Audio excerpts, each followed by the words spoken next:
Hello everyone, তো কালকে তো বাড়িতে এসেছি, তোমরা নিশ্চয়ই ভিডিওটা দেখেছো। তো এখন সকালবেলা রেডি হয়ে গেছি। এখন আমি যাচ্ছি বাজারে বাজার করতে, মাছ আনবো, সবজি আনবো। এখানে তো শাশুড়ি মা একাই থাকেন, তো বাড়িতে এলে হাজবেন্ড বাজার করে, নয়তো আমি বাজার করি। তো এখন বাজারে যাচ্ছি, চলো আমাদের গ্রামের বাজার কিরকম হয় তোমাদেরকে দেখাই। বাজারটা আমাদের বাড়ি থেকে ওই হাঁটা পথে 5 মিনিট মতো সময় লাগে আর কি। তো যেতে যেতে রাস্তায় একটা টোটো দেখলাম, তো টোটোতেই উঠে পড়েছি। এই যে পাশ দিয়ে ঘরগুলো দেখতে পাচ্ছ, এগুলো হচ্ছে রেল কোয়ার্টার। আমাদের বাড়িটা রেল লাইনের একদমই পাশে।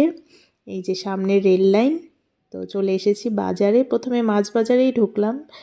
দেখো কত তাজা তাজা মাছ, কি সুন্দর। ওখানে তো এরকম তাজা মাছ দেখতেই পাই না, সব বরফের মাছ। তো একদম ফ্রেশ তাজা মাছ। আমি একটা আর মাছ নিয়ে নিলাম। এখানে আছে ট্যাংরা মাছ, অল্প ট্যাংরা মাছও নিয়ে নিলাম। এরকম ছোট ছোট ট্যাংরা মাছ অনেক দিন পর দেখতে পেলাম। তো মাছ নেওয়া হয়ে গেছে। এবার এসেছি সবজি বাজারে। আজকে তো হাট বার, এখানে আজকে হাট বসেছে, সপ্তাহে 2 দিন করে হাট বসে। তো এখানে আজকে দামা, কুলো, পাটি সব কিছুই পাওয়া যাচ্ছে। তো দেখো কত সুন্দর সুন্দর একদম তাজা শাকসবজি, দেখেই মনটা ভরে যাচ্ছে।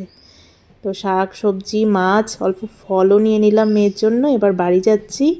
বাড়িতে গিয়ে আজকে একটা নেমন্তন্নও রয়েছে, তো সেখানেও যেতে হবে। এসে অনেক দিন পরে একটা নেমন্তন্ন পেয়েছি।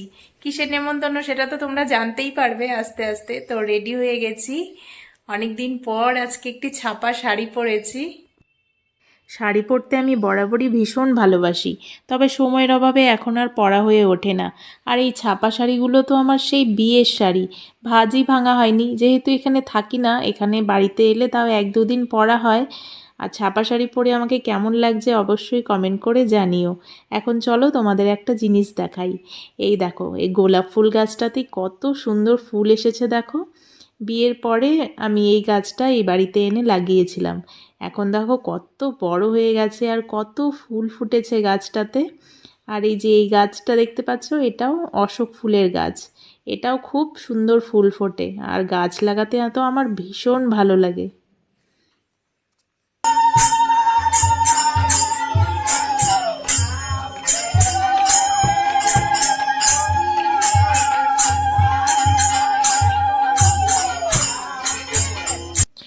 আমাদের বাড়ির ঠিক উল্টো পাশের বাড়িতে আজকে মহাপ্রভুর ভোগ দিয়েছে। তো সেখানেই এসেছি নেমন্তন্ন খেতে। অনেক দিন পরে এই মহাপ্রভুর ভোগ খাওয়ার সৌভাগ্য হলো। তো প্রথমে ভাত, ডাল, একটা সবজি, শাক ভাজা এগুলো দিয়ে দিয়েছে। এরপরে ছিল আলু, ফুলকপি আর পনির দিয়ে তরকারি। সেটার ক্লিপ আর নেওয়া হয়নি, খাওয়ার তালে পড়ে গেছি। আর এখন চাটনি দিয়ে দিল, মিষ্টি, পায়েস। তো প্রসাদটা খেয়ে ভীষণ ভালো লাগলো, অনেক দিন পরে খেলাম। এদিকে জিয়া আজকে আবার আলাদা একটা থালা নিয়েছে, ও তো কোনো দিন এগুলো দেখেনি। তো ও খুব এনজয় করে খাচ্ছে একা একাই, সবার সাথে খেতে বসেছিল। খাওয়া দাওয়া হয়ে গেছে, এবার ঘরে চলে এসেছি। ঘরে বিছানা টিছানা এলোমেলো হয়ে আছে, সব এখন গোছাবো। ও দেখো, আজকে আমি তিলক লাগিয়েছি। তিলক লাগিয়ে আমাকে কেমন লাগছে অবশ্যই কমেন্ট করে জানাবে কিন্তু। আর আজকের ভিডিওটা তোমাদের কেমন লাগলো সেটাও আমাকে কমেন্ট করে জানাবে। আর ভিডিওটি দেখার জন্য অনেক অনেক ধন্যবাদ।